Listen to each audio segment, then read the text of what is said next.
Hi there, and welcome to my talk for Celebrating Spring. It's part of the Celebrating Spring Summit, and I am just going to share my screen here.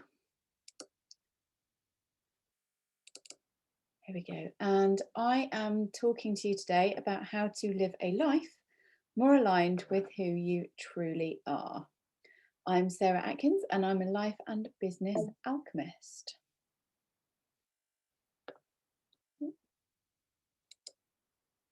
So I am a wife and a mum of three. I'm an ICF accredited coach, and I'm also a human design coach, as well as being an artist in my not so spare time, obviously with having three children. And I am here. Oh, what's going on here? There we go.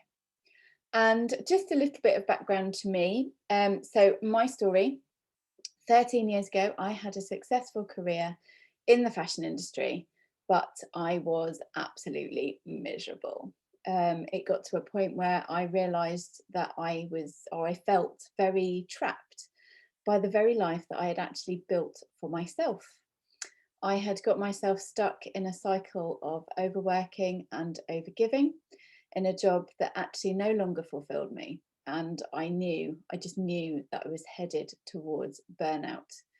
And I think it was 2008 that actually happened. I ended up getting seriously ill, ended up being hospitalized, which forced me to take a break. I was signed off work for 12 weeks after having quite a major operation. And that gave me time to pause and reflect. And that's when I realized that I needed to make a change. But how did I actually get there? I mean, I did all the things that you do. I went to university. I studied the subject that I absolutely loved. I was doing fashion textile design. I struggled at university a little bit. I had some blips, but then everybody does. And I was driven. I thought I wanted to work in the fashion industry. And I thought it was an industry that I felt really passionate about. I loved creating. I am creative. And yeah, I had family history of my grandmother was a dressmaker for I think it was John Lewis, and she worked for Liberties for a time. My father actually worked in the very first Habitat store down on Tottenham Court Road. But how did I find myself in this position? And basically, I realised now, that it was years of conditioning from outside influences. I was told from a very young age that I needed to go out there, grab life by the hands. I could make whatever I wanted happen. And, I ended up in burnout because, again, I had conditioning behaviors that I was brought up with, that keep calm, carry on. So even when things were tough, like, you just have to get on with it. And I was also driven to create success. And not consciously, it was just part of the narrative that I grew up with. Go to school, do well, create success. You can, I was driven by that feeling that I wanted to make my family proud. And what changed? Well, in 2010, this little person made his way into my life. He's my eldest son. He will be 11 this year. And he changed my world. Now, for any of you that are parents, you will know that it is a massive change, massive shift in just your energy, in terms of like just your whole life is turned upside down. And this was a massive, massive catalyst for change for me. I had this little person who was looking to me for everything to meet his needs. And I realized that I wanted to set an example for him. I didn't want to have success at the cost of being happy. I wanted to show him that he could create a life that he loved, create a life that he wanted to be happy in. So I had to reflect on that. Becoming a mum actually made me feel invincible. It's like I gained superhero powers. All of a sudden I could survive on like very little to no sleep. But I also, like I said, I realized that I wanted to set an example. It's all very well being able to be there for this person, but I wanted to be that role model for him. So 3 steps, and I shifted my focus from being successful to being happy. I took some time to check in with myself. Being on maternity leave, it allowed me a little bit of that time to do that and identify, like, what do I really want? And when was the last time you actually sat down and asked yourself that? I then allowed myself to reconnect with what drives me, what excites me, what, makes me happy. When was the last time I was happy? What was I doing? That kind of thing. And obviously, my son was a very big part of my new why. And then I took a risk going back to work after 8, 9 months of maternity leave. I took a massive leap of faith. I took a huge risk. I quit my job. I had nothing to go to, but it actually paid off. Now, my journey to today has been far from linear. It very rarely is, and I certainly didn't do it by myself. So, in the last 11 years since Ben arrived, I've had 2 more career changes, 2 more children, in fact, and I started my own business. And 2 years ago, we relocated our family out of London, which is where they were all born, and we relocated to the beautiful Cotswolds, which is where we live now. Um, Throughout that time, I have worked with coaches, both one-to-one and on various different group programs. I've ended up retraining twice, and I've now gotten certified as an ICF accredited coach. And I also discovered human design. So I would like to introduce you to human design. And what it is it's a relatively new science. It's the science of differentiation.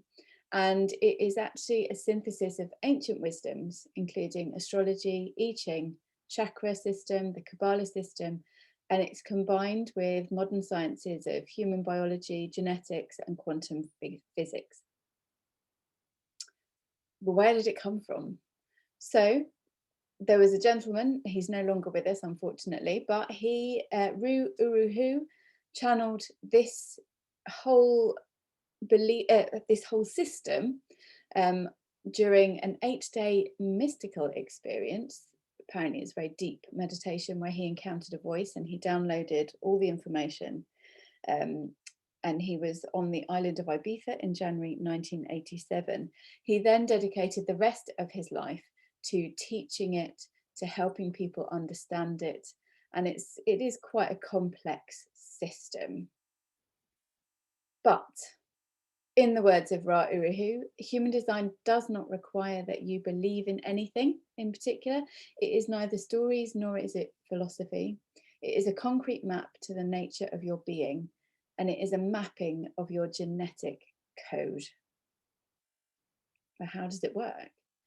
So using your birth data, what human design does is it takes a snapshot of the planetary positions, hence the astrology, both on the day you were born and 88 days before your birth. Now, the reason behind this is we all know from a physics point of view and a human biology point of view that we are, as humans, made up of atoms. And those atoms, we are literally, when they've broken down the elements within the human body, those atoms are made up of the same stuff that the stars and the planets are made of. We are literally made of stardust.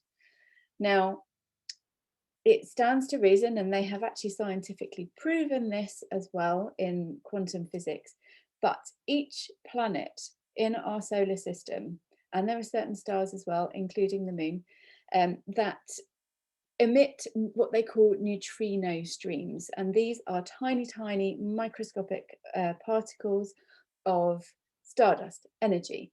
And when planets move, those neutrino streams move. And as we are born, those neutrino streams, those planetary alignments affect our genetic code when we are born.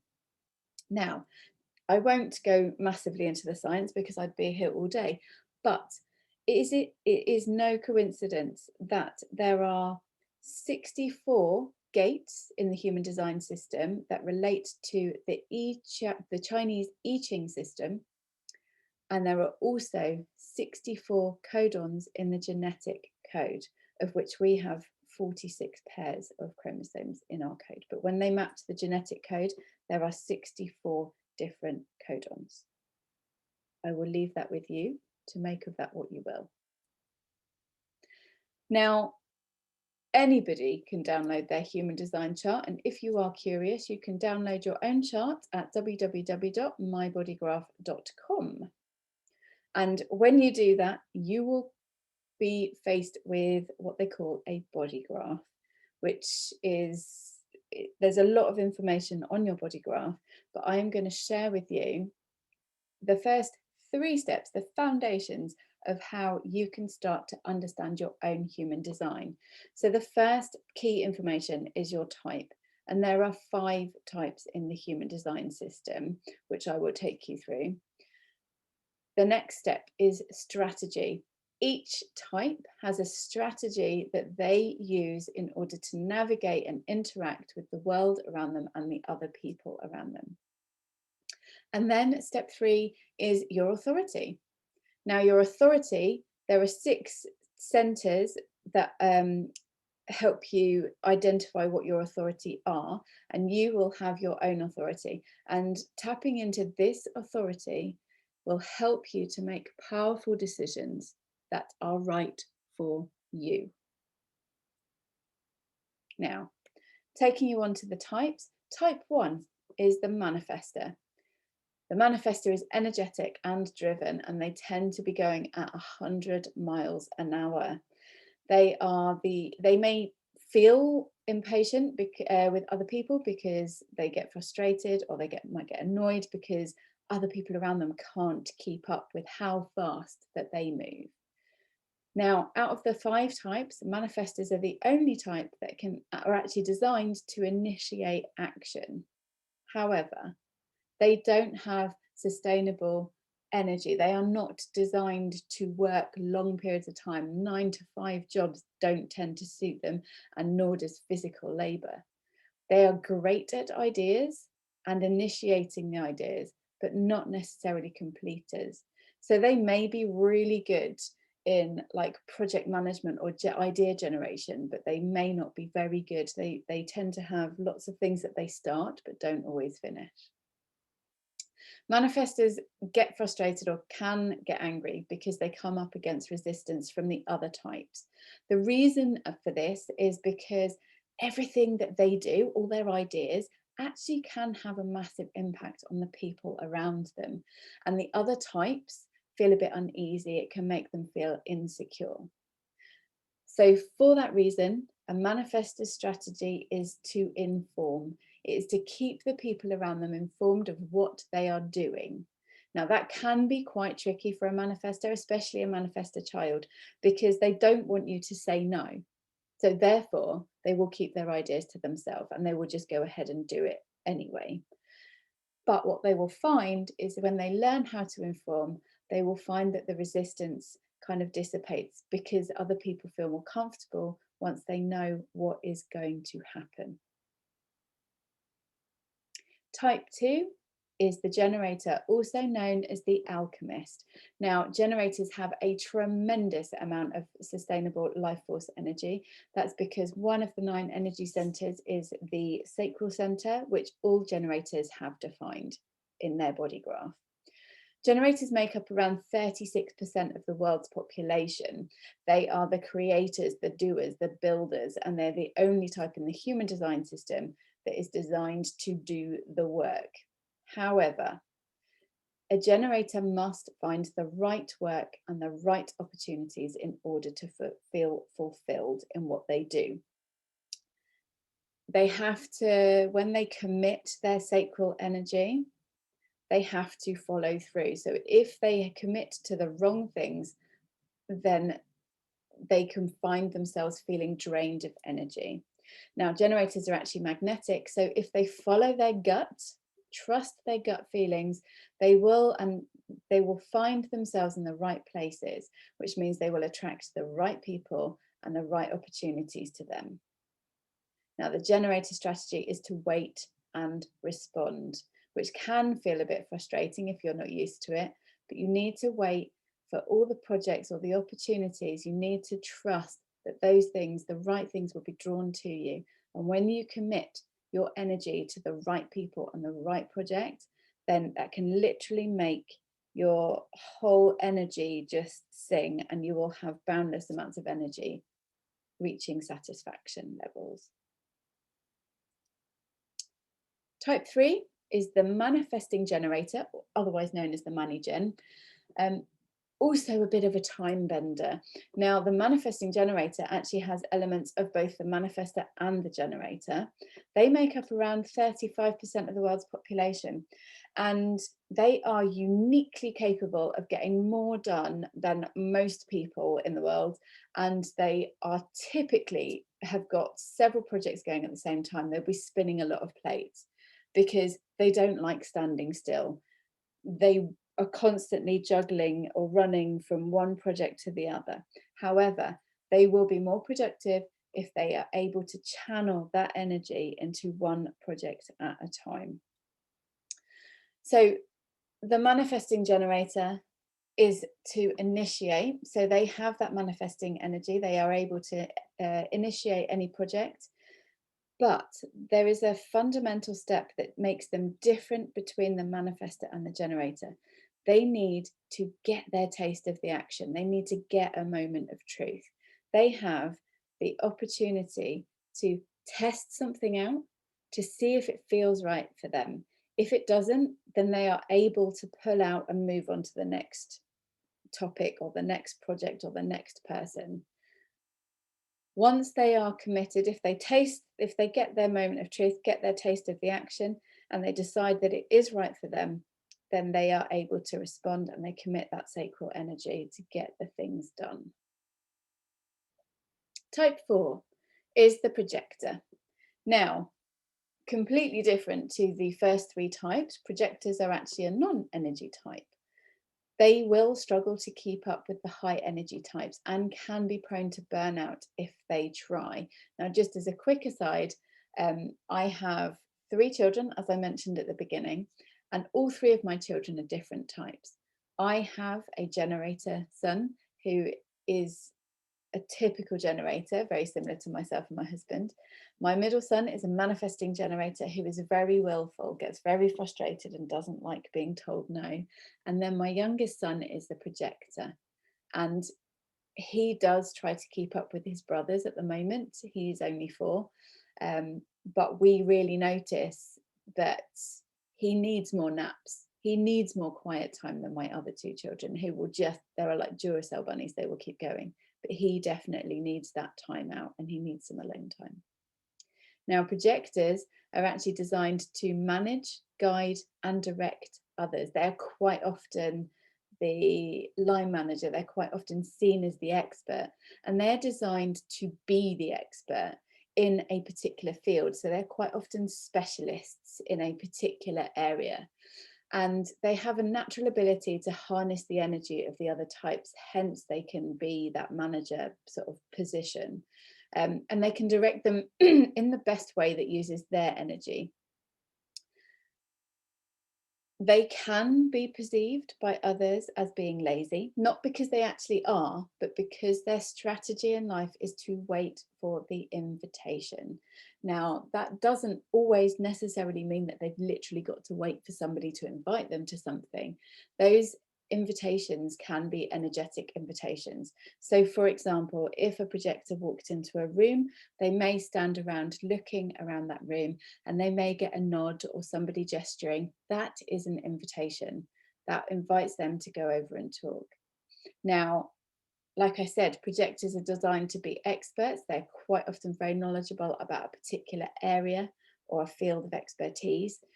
If they try to share their expertise without being invited, they can feel frustrated because they don't feel heard. They won't necessarily be recognized for that expertise, and that can push them into their non-self, and they can experience a certain element of bitterness. So wait for that invitation. And then the last of the 5 types, you've got the reflector. This is the calibrator for society, and they're extremely rare. They represent less than 1% of the world's population and is the rarest of all the human design types. They are truly unique. They're unusually sensitive because in their body graph, they will have none of their centers defined. They will have no colors on their body graph. And a reflector needs to be in the right place with the right people in order for them to experience true happiness. Because they have no definition in their centers, they are highly sensitive and highly empathic to the energies of the other types around them. They may come across as being innately wise. There may be a certain aura about them that people will ask them for advice. They will ask them for their reflections, their ideas, and they only get a true sense of themselves in the reflection of others. Now, this can feel quite overwhelming for those reflectors that don't realize that who they are and how they are meant to be.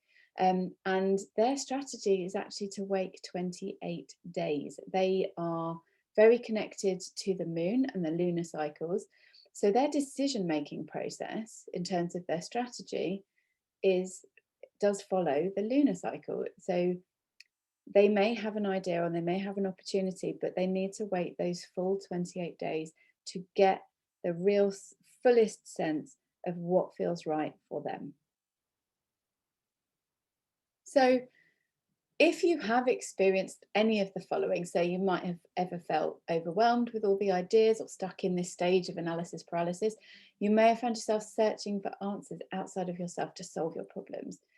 If you've ever felt invisible or not felt heard, you might feel out of control of your situation, then you may be out of alignment with any one of the 9 energy centers in your body.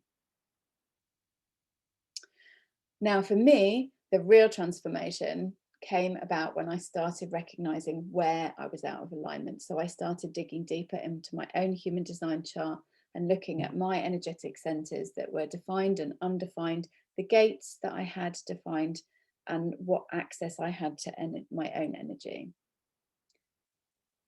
But actually, what the frick is alignment? And what does it look like? Like, how do we know when we're out of alignment? How do we know what it looks like? So for me, and this is just a general kind of thing, alignment is trusting yourself, even when it doesn't make true logical sense, making yourself and your energy levels your priority, choosing your creative flow over like hustling and overgiving, over like driving and trying to do things. It's about believing and trusting wholeheartedly that your success is inevitable and being perfectly imperfect. So embracing those quirks, those shadow parts, and learning from your failures. Alignment is not judging yourself or your actions as being good or bad or ugly or whatever, no judgment. It's not about focusing on all of the accomplishments or focusing on doing all of the shoulds rather than prioritizing what energizes you. It is not hustling. It's not trying to make things happen. It's not forcing your way into success or feeling like you're swimming against the tide. And it isn't about suppressing the negative emotions or the negative feelings that you have just in case they lower your vibration. It's about really stepping into your true self and being present. This is how understanding my human design changed my life and my business. So I realized that my strategy is that I'm designed to respond. I'm not here to initiate things or force things to happen. And actually, I can reflect on times where I have tried to force things to happen and they've not turned out so well. If you remember back to the burnout situation that I was in 12 years ago. Authority. Now, my authority is my emotional center, my solar plexus. I need to have and I experience an emotional wave. I need to ride that wave and not make any decisions when I'm at the peak or at the base of my emotional wave. I need to wait and I need to find clarity before I make any decisions that are right for me. And I've learned to trust myself. I've learned that trusting my intuition and really just learning how to pause and just trusting that I am magnetic, I will attract the right people and the right opportunities to myself. Ultimately, you are unique and you already have all of the tools you need inside of you. You just need to learn how to use them. I can help you understand your human design and I can help you identify your energetic flow and learn how to work with it. Now, don't just take my word for it. I've done it with my own business and my own life, but I've also worked with clients. So, for example, Claire here, the process of coaching through human design actually helped provide her with so many light bulb moments. She found it really fascinating to consider how she thinks or behaves when she's in alignment versus when she is out. And she was able to recognize and reflect and actually get herself back into alignment when she recognizes those signs and is able to now do that herself. And then I've got my other wonderful client, Steph. And by mapping her human design chart, we looked at how to use her unique design to her strengths, really emphasize on those strengths, and then working on removing those blocks and all those past conditioning things that she was taking on that were blocking her own energetic flow. Now, if you wanted to find out more, you can get in touch with me. You can drop me an email at coaching@sarahatkinsdesign.com. Or you can check out my website at sarahatkinsdesign.com, or you can follow me on Instagram at sarah.m.atkins. Thank you very much for listening. I'm looking forward to hearing if you've got any questions, and I will catch you in the Q&A session after this.